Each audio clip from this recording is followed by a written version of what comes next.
Buenas tardes, queridos amigos de Radio Agricultura. Estamos en nuestra edición de día jueves de Nuevas Voces y como sabe usted muy bien, los jueves son jueves de historia con Alejandro Sanfrancisco, a quien saludamos inmediatamente. Alejandro, que es historiador de la Universidad Católica y la Universidad San Sebastián, doctor en historia de la Universidad de Oxford, y esto también quiero decirlo especialmente. Además, Alejandro es director general del proyecto Historia de Chile 1960-2010, que ya tiene, ya son 9 los tomos que hay, ¿no? Porque hay 6 publicados y vienen 3 en camino. Los últimos 3 van a salir de pronto, digamos, pero aquí tengo en mis manos el tomo 5 y el tomo 6, para quienes nos están viendo en YouTube, los pueden observar, que son justamente a propósito de los temas que han tomado todo el año, ¿cierto? Que es el gobierno de Salvador Allende, el tomo 5 y el tomo 6, las vías chilenas al socialismo, el gobierno de Allende entre 1970 y 1973. Por aquí nos puede contar después Alejandro el detalle, pero la gracia es que esta es una obra, diría yo, monumental, que trata de hacerse cargo de cada uno de los detalles que tienen que ver con el gobierno de Salvador Allende, no solamente desde el punto de vista político, sino que también del punto de vista cultural, del punto de vista, digamos, de los distintos actores, de la iglesia, de la oposición, del oficialismo. Es muy interesante y muy nutrido el detalle que se entrega ahí a propósito de los 50 años. Alejandro Sanfrancisco, bienvenido. Muchas gracias, doctor Acosta. Eso es posible porque tenemos un muy buen equipo. Esta es una obra colectiva, no es personal. Tú bien lo dijiste, yo soy director general. En este libro participan José Manuel Castro, Milton Cortés, Miriam Duchens, Gonzalo Larios, Montserrat Risco, Ángel Soto y yo, que soy el director general. Estos 7 autores hicimos esta obra y eso nos permite tener distintas dimensiones. Obviamente esta es una historia fundamentalmente política, esa es la idea matriz que hay, pero trata los temas económicos, relaciones internacionales, la cultura, la Iglesia Católica, la educación. Y si tú miras el proceso de la Unidad Popular, están íntimamente imbricados, o sea, al final la educación es parte del proyecto de la Unidad Popular, es parte de los problemas, por ejemplo, en 1973 a través de la ONU, las relaciones internacionales, el gobierno dice que va a reformular en el programa de gobierno las relaciones, por ejemplo, reabriendo con Cuba dicha situación, y hay una pelea en el marco de la Guerra Fría con los Estados Unidos. En el ámbito económico hay un primer año de bonanza, el boom del consumo le llamamos, pero en el segundo y tercer año hay desabastecimiento, inflación, mercado negro. En el plano de la Iglesia Católica es un actor fundamental, se constituyen los cristianos por el socialismo, el cardenal Silva Enríquez procura acercamiento entre el gobierno y el Partido Demócrata Cristiano en medio de la crisis, y el tema de la cultura también es muy relevante. No hay revolución sin canciones, decían en ese minuto, y gran parte del mundo de la cultura se compromete con el proyecto de la Unidad Popular. Entonces tú miras que de distintos ángulos hay temas diversos, y por supuesto todo esto está cruzado por el tema político, que comienza con una biografía del presidente Salvador Allende, obviamente la biografía del presidente Salvador Allende cuando no era presidente, o sea, desde su nacimiento hasta la llegada a la moneda, un itinerario de la izquierda chilena antes de 1970, no solo de los partidos socialistas y comunistas, sino también de ese vasto mundo de la izquierda, el movimiento popular, la CUT, el mundo cultural y otros, y por supuesto la trayectoria política en esos 3 años de la administración del gobierno de la Unidad Popular. Y ya que estamos a 3 de agosto debemos estar hoy día, supongo. Así es. Yo me pierdo con los días ya. Aparece especialmente detallado agosto de 1973, es decir, hace 50 años, que es cuando la crisis ya parece volverse irreversible. Bueno, de eso es precisamente lo que queremos conversar el día de hoy con Alejandro Sanfrancisco, también director general de Historia de Chile 1960-2010, un proyecto del Centro de Extensión de la Universidad San Sebastián, porque conversando con Alejandro antes de partir el programa y comentando ayer qué podíamos traer hoy día, como decíamos ayer, siempre hay un tuit, siempre hay una declaración del presidente de la República, y una de las que manifestó ayer es que, a propósito de los 50 años, dijo su excelencia el presidente de la República: se equivocan profundamente quienes pretenden separar al golpe de lo que vino después. Y yo reflexionaba que quizá también se equivocan profundamente quienes pretenden separarlo de lo que pasó antes, sobre todo considerando esto que queremos compartir con nuestros auditores de Nuevas Voces, que el mes de agosto de 1973 fue absolutamente clave a propósito de lo que después terminaría desencadenándose en el 11 de septiembre. Y es importante hacer esto como lo que hay un libro muy entretenido a propósito del 23F, que es la anatomía de un instante. Javier Cercas. A propósito, ¿cierto?, del intento de golpe, cuando se está reinstaurando la democracia en España. Y bueno, yo decía, Alejandro, conversemos un poquito de una anatomía de un mes, de algunos de los aspectos iniciales más importantes. Más adelante con Tomás irán conversando sobre los finales de agosto, pero hay cosas que fueron pasando en agosto que son especialmente interesantes, como por ejemplo la crisis que ya iba creciendo, a propósito, usted lo comentó, de la ENU, el ambiente social, cómo estábamos entrando en agosto en una altura de un 3 de agosto hace 50 años, 1973. Sí, mira, yo creo que tú y el presidente tienen razón. Evidentemente no se puede separar el 11 de septiembre del 12 de septiembre, pero tampoco se puede separar del 10. Ahora, en esto no hay que tomar posturas moralizantes o inquisitivas, así que se equivocan rotundamente. Depende, pues a lo mejor las personas lo están separando en un aspecto específico, y eso sí se puede hacer. O sea, no hay en esto una regla absoluta en que viene aquí un super gurú y dice, esta es la forma de interpretar del 11 hacia adelante, del 11 hacia atrás, del 4 de septiembre hacia adelante, así se interpreta canónicamente el marxismo en el siglo XX, esta es la forma de entender la democracia en Chile en el siglo XX, el que la entiende distinto se equivoca rotundamente. Yo la verdad es que creo un poco más en la libertad y en la capacidad que tenemos las distintas personas de aproximarnos a los temas de manera diferente, y en ese sentido pediría respeto para esas formas diferentes de aproximarse. Dicho eso, efectivamente, si tú analizas, y lo vamos a mostrar después en el segundo bloque, lo que pasa entre marzo de 1973 y agosto de 1973 es que se desfonda el sistema. O sea, en marzo se producen las elecciones, y en esas elecciones podría haberse resuelto el camino en una u otra dirección. Si el gobierno obtenía mayoría en las dos cámaras, se aplicaba la vía chilena al socialismo. Había una ley X, se aprobaba en la Cámara de Diputados, se aprobaba en el Senado y avanzaba. No tuvo mayoría en las dos cámaras el gobierno del presidente Salvador Allende, como no la había tenido nunca. Y por otro lado, la oposición no obtuvo 2/3 en el Senado que le habrían permitido deponer al presidente de la República de manera constitucional.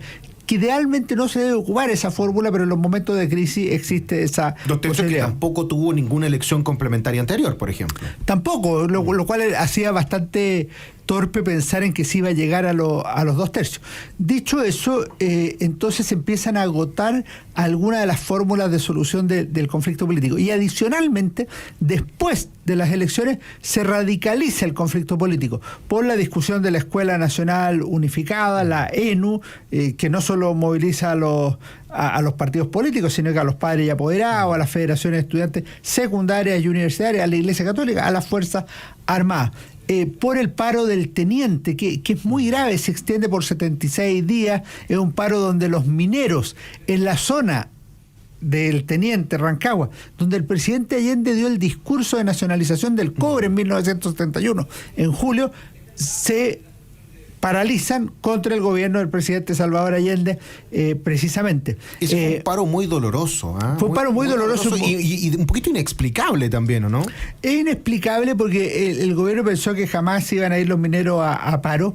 La razón, la forma es bien curiosa, que es por un doble reajuste de sueldo por la escala móvil que tenían los trabajadores del teniente, y además porque en el cambio de gabinete del 27 de marzo el presidente había dicho que había que apretar un poco, o sea que venía una hora dura en materia económica, que ya era muy tardía. Ahí se incorporaron, por ejemplo, Sergio Vitar como ministro de Minería. Entonces fue el peor escenario posible para la posibilidad de resolver el conflicto. Y era inexplicable para afuera también. Había una frase que me llamó mucho la atención, que alguna vez la escuché, a propósito de que cómo el gobierno del pueblo iba a explicar que el pueblo, que en este caso eran los mineros, estaban haciéndole un paro por 76 días, digamos. ¿Cómo lo explicaban en el extranjero? Muy buen recuerdo, doctor Acosta. Esa es una frase del escritor Baltasar Castro, que había sido también diputado y senador socialista por Rancagua. Y efectivamente él decía, bueno, ¿y cómo le explicamos a los extranjeros que en el gobierno del pueblo los mineros están haciéndole un paro a su propio gobierno? En mayo, para poner otro ejemplo, el 21 de mayo prácticamente el gobierno dijo, oye, hay que parar la guerra civil. En mayo asumió la conducción de la democracia cristiana Patricio Aylwin, con un eslogan muy dramático: no dejar pasar una al gobierno. Entonces eso también es relevante. En junio pasan dos cosas. Por un lado, Miguel Enrique dijo en un discurso notable, realmente notable, pero peligroso y dramático a la vez, dijo: se acaba el tiempo de las ilusiones reformistas de la revolución sin costo social. Las leyes de hierro de la lucha de clases terminaron por imponerse e hicieron trizas los sueños reformistas de la unidad popular. Solo puede haber revolución violenta, auténtica revolución obrera, revolución campesina. Y terminó, y el 29 de junio se produjo el tanquetazo, es decir, la sublevación de un sector del ejército para realizar un golpe de Estado, para tomarse el poder, golpe que resultó fallido. En julio, para cerrar, el 11 de julio, en un discurso en el Senado, Patricio Aylwin dijo: oye, esta cuestión está mal y un sector importante de la población piensa ya que solo los militares podrían traer la solución. Y al final de mes, para dejar vinculado con agosto, en el 30 de julio se reunió Patricio Aylwin con el presidente Salvador Allende en una primera negociación para tratar de acercar posiciones y ver si se llegaba a algo en medio de la crisis y polarización política que existía. Ahora, lo interesante es que todos esos hitos históricos también tenían unos dobles o triples significados que iban componiendo, digamos, una descripción un poquitito más nutrida de lo que era el Chile de hace 50 años atrás. Por ejemplo, o sea, traten de imaginar ustedes, mis queridos auditores, lo que significaría que un líder político relevante, como era Miguel Enrique, dijera que las leyes de hierro de los clásicos del marxismo, es decir, la llegada al poder total a través de la violencia, era lo que se tenía que imponer. Y lo decía absolutamente en serio, y personas, no sé, miles de personas lo aplaudían a rabiar en un estadio. O, por ejemplo, también situaciones como el tanquetazo que usted mencionaba también, y que mostraba, por ejemplo, que los cordones industriales no estaban tan preparados. Ahora, lo que muestra de fondo es esos dos temas que tú planteas, el tanquetazo y la postura del MIR. Y el discurso del MIR de Miguel Enrique, muestran una realidad muy dramática. Es que a esa altura un sector más grande, menos grande, más radicalizado, menos radicalizado de la sociedad chilena ve que efectivamente la cuestión del poder se va a resolver por la violencia. Se va a resolver por la violencia revolucionaria, tesis del MIR, o se va a resolver a través de un golpe de Estado contrarrevolucionario o anticomunista, como el que intentó ser el tanquetazo. Y eso es muy dramático para la sociedad, porque significa que se va agotando el tiempo de la solución pacífica del conflicto político, y en ese sentido el diálogo Allende-Aylwin es un intento fallido de acometer una de las últimas oportunidades de solución del conflicto. Quiero que conversemos de eso a la vuelta de nuestra primera pausa. Estamos conversando con Alejandro Sanfrancisco en nuestro Jueves de Historia. Quédese que ya volvemos aquí en Radio Agricultura.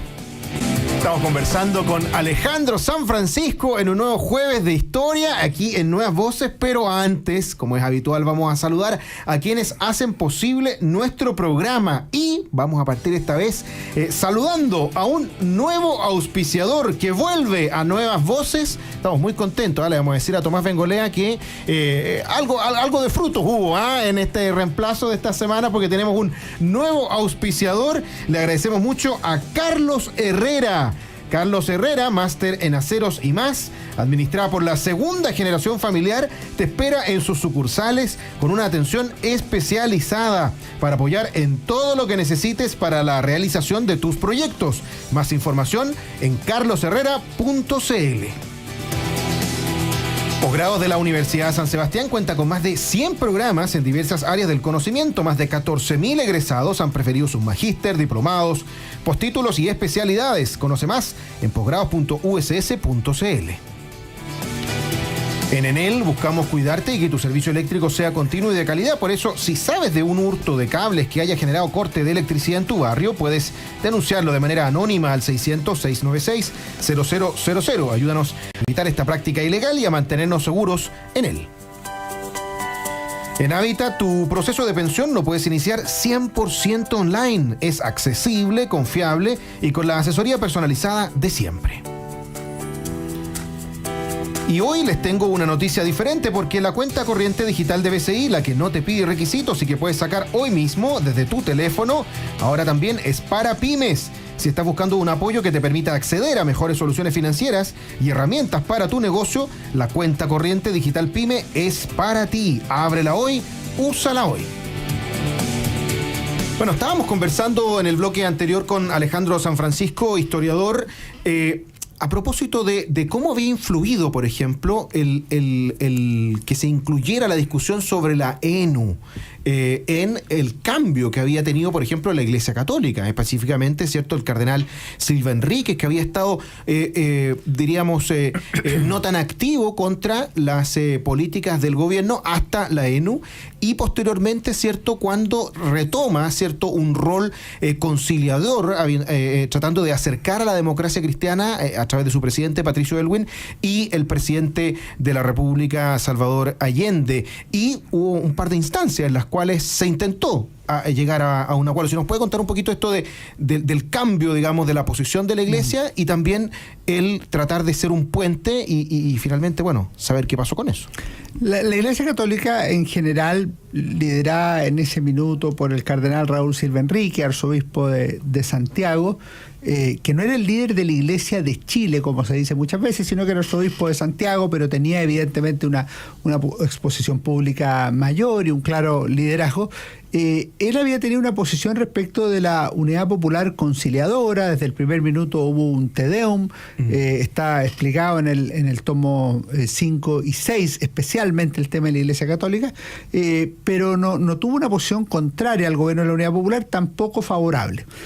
Hubo un grupo sí, pero no de los obispos y arzobispos, donde estaban los cristianos por el socialismo, que se manifestaron derechamente en favor de la revolución socialista. Lo que ocurre en 1973 es que el cardenal le manifiesta al presidente de la República, que había dicho que no iba a tocar a la Iglesia ni con el pétalo de una rosa, le manifiesta que la Escuela Nacional Unificada como proyecto carece de valores humanos y cristianos, y en ese sentido no debe aplicarse. Finalmente el presidente de la República termina retirando el proyecto. Después, en lo segundo que tú decías, que el diálogo con la democracia cristiana tiene dos partes, podríamos decir. Uno en que tiene que ver la Iglesia y el otro no. El 30 de julio se reunió el presidente Allende con el presidente de la democracia cristiana, que era Patricio Aylwin. Ese diálogo no dio mayores frutos. El resultado fue que Aylwin le propone mediante carta al gobernante un cambio de gabinete, una rectificación total, que significaba incorporar prácticamente la mitad del gabinete de composición militar y que tuviera una capacidad resolutiva. Estamos hablando del 1 de agosto.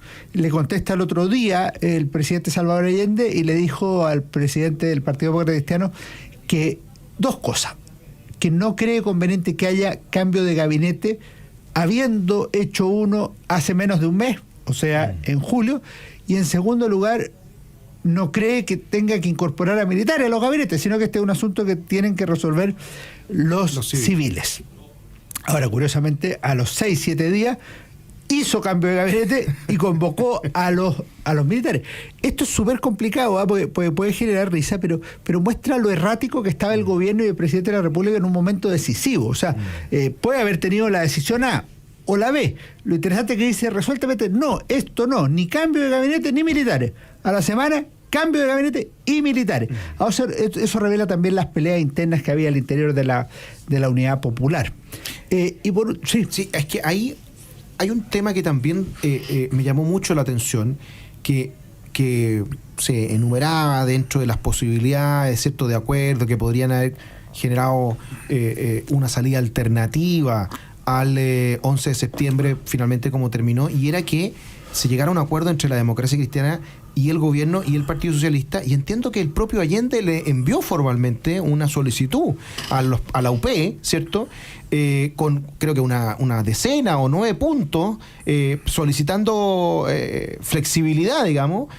Y entiendo que a todos y cada uno le dijeron que no. Sí, le mandó varios puntos a la Unidad Popular, la posibilidad de diálogo con la democracia cristiana, la convocatoria a un plebiscito, que autorizaran al presidente de la República a conducir especialmente ese proceso mientras se solucionaba.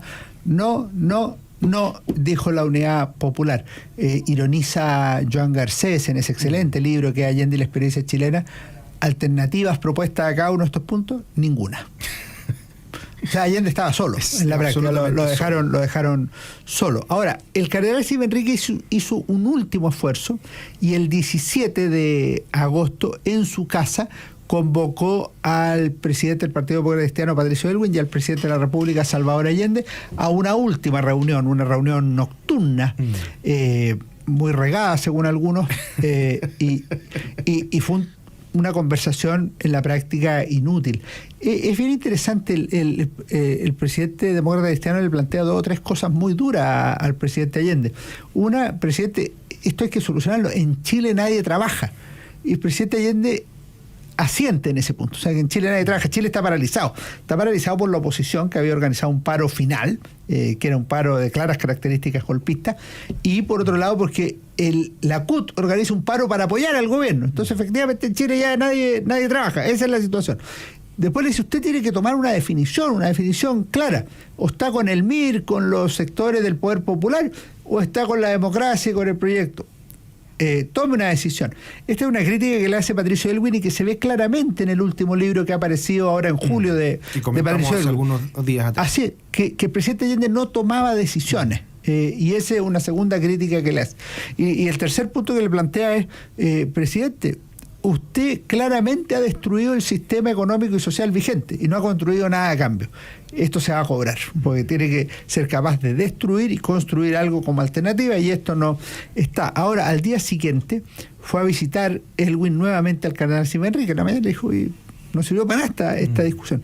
Yo tengo una tesis que obviamente se puede probar y discutir, pero mira, traje esto, Jorge, que se lo pueden mostrar a los auditores que están viendo el programa. La revista Punto Final, que es la exclusiva para Chile. Que es la conversación del presidente Salvador Allende, ya es presidente, o sea, estamos hablando de marzo del 71, con Regis Debray, el intelectual francés, teórico del marxismo, un tipo muy, muy inteligente, y que conversan de la vida del presidente Allende, de la llegada al gobierno, del proyecto de la Unidad Popular, de la construcción del socialismo. ¿Y por qué esto lo vinculo a lo que estamos hablando? Porque en una parte le dice Regis Debray, oye, Salvador, pero tú tuviste que negociar el Estatuto de Garantías Constitucionales. Y lo que le dice Allende es notable, lamentable pero notable. Le dice, no negociamos nada, ubícate en el momento en que eso ocurrió, que era entre la elección presidencial y cuando asumió el mando. En ese minuto lo importante era llegar al gobierno. Entonces firmó el Estatuto de Garantías como necesidad táctica. ¿Qué tiene que ver esto con lo otro? Que yo creo que aquí había ya un descrédito, una pérdida de confianza en las negociaciones con el presidente Allende. Lo dice Patricio Aylwin en sus comentarios privados, que cuando Allende le decía, por ejemplo, ¿qué más garantía para la democracia que yo? Aylwin, sin decírselo, su pensamiento fue, mejóreme la garantía. O sea, ya no le tenían confianza al presidente Salvador Allende, en parte porque el que cortaba el queque era la Unidad Popular y no el presidente de la República. Y porque también se había hipotecado las confianzas anteriormente con declaraciones como esta, digamos. Por ejemplo. Simplemente una concesión táctica. Ahora, Alejandro San Francisco, usted comentó en algún minuto que el presidente Allende le había respondido, ¿cierto?, a Patricio Aylwin, en ese tiempo presidente de la democracia cristiana, que no había espacio para un cambio de gabinete y que tampoco había espacio para ingresar a militares. Bueno, pocos días después, una semana o menos después, hizo un cambio de gabinete, lo que fue llamado el cambio de gabinete, ¿cierto?, de unidad nacional. No, de seguridad o salvación nacional. De salvación nacional. De seguridad nacional o de salvación nacional. Efectivamente, ese fue el gabinete del 8 de agosto, 9 de agosto, y es un cambio muy dramático porque primero el presidente Allende llama a los comandantes en jefe de las Fuerzas Armadas y general director de Carabineros. O sea, no llama a cualquiera. Militar, claro. Llama entre ellos al general Carlos Prats, lo convoca en la cartera de defensa, llama al de la Fuerza Aérea, César Ruiz Nanyú, al de la Marina, el almirante Montero, y el general Sepúlveda de Carabineros. Y todos ellos se incorporan al gabinete. ¿Quién había sugerido que hubiera militar en el gabinete? Dos grupos, el Partido Demócrata Cristiano y un grupo de militares que se había autoconformado días antes, que se llamaba el Comité de los 15, que integraban 5 generales del Ejército, 5 generales de la Fuerza Aérea y 5 almirantes. De manera que los militares estaban deliberando con conocimiento del gobierno, porque algunas de las ideas se las hicieron llegar al propio gobierno a través del general Carlos Prats, con lo cual ya había una situación sobrepasada. Ahora, Carlos Prats, que ya había sido ministro anteriormente. Había sido ministro desde el 2 de noviembre del 72 hasta el 27 de marzo del 73 en la cartera de Interior. Ahora, los uniformados ya se habían opuesto a que los militares volvieran al gobierno, salvo que volvieran con poder real. Aquí volvieron y sin poder real, lo que fue un nuevo golpe a la confianza de los uniformados. Esto lo dice nuevamente Joan García. Para esta fecha ya están alienados las confianzas o los apoyos en las Fuerzas Armadas. Ahora uno dice, ¿y por qué las Fuerzas Armadas se meten? A mí me parece que el tema de fondo que se está discutiendo en ese minuto es si va a haber en Chile o no va a haber guerra civil, que eso es algo que temían las Fuerzas Armadas. Mira, traje otro documento que es la revista Principios, que es la revista del Comité Central del Partido Comunista. Y si se alcanza a leer, dice, Chile dice no a la guerra civil. Ese es el penúltimo número de la revista Principios antes del 11 de septiembre de 1973. Efectivamente, el siguiente que va a aparecer es el de julio-agosto. Y para mayor abundamiento, ¿qué dice el de julio-agosto? Tiene un artículo especial de Hernán Ramírez Necochea sobre la guerra civil de 1891, comparando la situación de Chile en 1891 con la actual, en que dice, entre otras cosas, que los comunistas no quieren guerra civil, pero no la temen y el pueblo va a derrotar a sus adversarios si hay guerra civil. Entonces, ese es el contexto y eventualmente por eso los militares terminan decidiendo, bueno, algo hay que hacer y meterse acá. Ahora, ese gabinete de unidad nacional, que el presidente Allende en su discurso de ocasión, o sea, el discurso al asumir el nuevo gabinete, dijo que era la última oportunidad para parar la sedición, es un gabinete que terminó fracasado a los pocos días. O sea, el 17 de agosto, el mismo día de la reunión Allende-Elwin, renunció César Ruiz Nanyú. Es bien interesante, el general del aire renunció al gabinete, no a la comandancia en jefe de la Fuerza Aérea. Y el presidente Allende le dice las dos cosas, y ha dejado de ser mi amigo. Y termina renunciando a las dos cosas. Y 6 días después, o sea, el 23 de agosto, renunció el general Carlos Prats también. O sea, el Gabinete de Seguridad Nacional, la última oportunidad que tenía Chile, fue un completo fracaso y esto terminó también por horadar la situación del gobierno del presidente Salvador Allende, que tenía problemas con la oposición, tenía problemas ahora también en el ámbito militar, tenía problemas con su propia coalición de gobierno. Bueno, los militares en política, a propósito de lo que estaba pasando en agosto de 1973, es algo sobre lo que quiero que conversemos también con Alejandro San Francisco a la vuelta de nuestra última pausa aquí en Nuevas Voces. Que ya seguimos a la vuelta de esta pausa. Estamos de regreso conversando con Alejandro San Francisco en nuestro jueves de historia, conversando a propósito de estos 50 años desde 1973 y uno de los temas que también comentábamos hacia el final del bloque anterior era cómo se habían vuelto de nuevo decisivos los militares en política y que además no había sido una excepción en la historia de Chile hace 50 años. Se repitió también cada vez que tuvimos crisis similares. Hay dos cosas que son relevantes. Primero, entre el 69 y el 73 los militares entran y salen de la política de manera habitual, desde el Tacnazo en adelante. Y lo segundo, que en las crisis institucionales hasta 1973 los militares efectivamente entran a resolverla por un doble proceso que se llama la politización militar y la militarización de la política cuando son convocados al final. Así ocurrió, por ejemplo, en la Guerra Civil de 1829, en la Guerra Civil de 1891, en los golpes militares de 1924-25 y ocurriría también el 11 de septiembre de 1973. en agosto ya estamos en el proceso derechamente de deliberación militar para la toma del poder.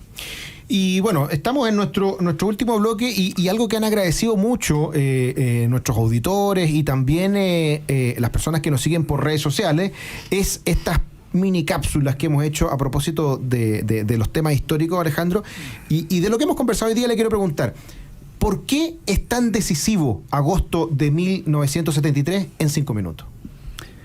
Agosto de 1973 es el mes clave porque sabemos a posteriori que precede al 11 de septiembre.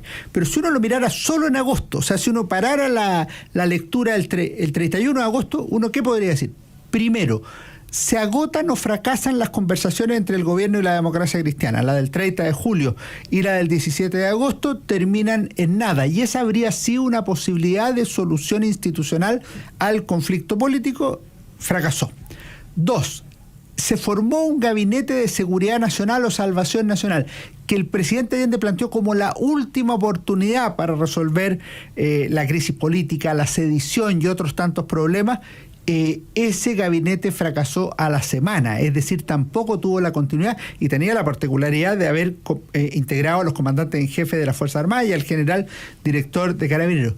3. Porque existió un paro nacional de las más diversas actividades nacionales cuyo objetivo ya no era simplemente protestar por un aspecto relacionado con el transporte o por otro relacionado con la salud o lo que sea, sino que era mucho más orgánico y tenía que ver con la caída del gobierno de Allende. De hecho, un texto de fines de mes decía hacia una nueva institucionalidad a través de la renuncia de Allende. Ese es el tercer elemento que yo considero crucial. En cuarto lugar, van a ser solo 5 para tenernos al tiempo. En cuarto lugar, porque el 22 de agosto la Cámara de Diputados señaló que el gobierno había quebrantado gravemente la Constitución y las leyes de la República en 2 aspectos fundamentales que son los derechos constitucionales y el principio de separación de poderes, y que no lo había hecho de manera aislada, sino que había sido un plan sistemático para terminar con la democracia y el Estado de Derecho en Chile e instalar un sistema totalitario. El gobierno y específicamente el presidente de la República consideró que esa declaración era un llamado al golpe de Estado en Chile y por eso es crucial el 22 de agosto de 1973. Y al día siguiente, es decir, el 23 de agosto, el general Carlos Prats renunció a la comandancia en jefe del ejército. El presidente Allende le dijo a su asesor Joan Garcés: Prats ya no manda a nadie y está derrumbado psicológicamente. En su reemplazo fue nombrado el general Augusto Pinochet. Termino con una frase que me parece notable como análisis político de Radomiro Tomic, el candidato de 1970, una persona de izquierda que rechazó el 11 de septiembre, y que en su carta de despedida y agradecimiento al general Carlos Prats le dice que Chile vive como las tragedias griegas.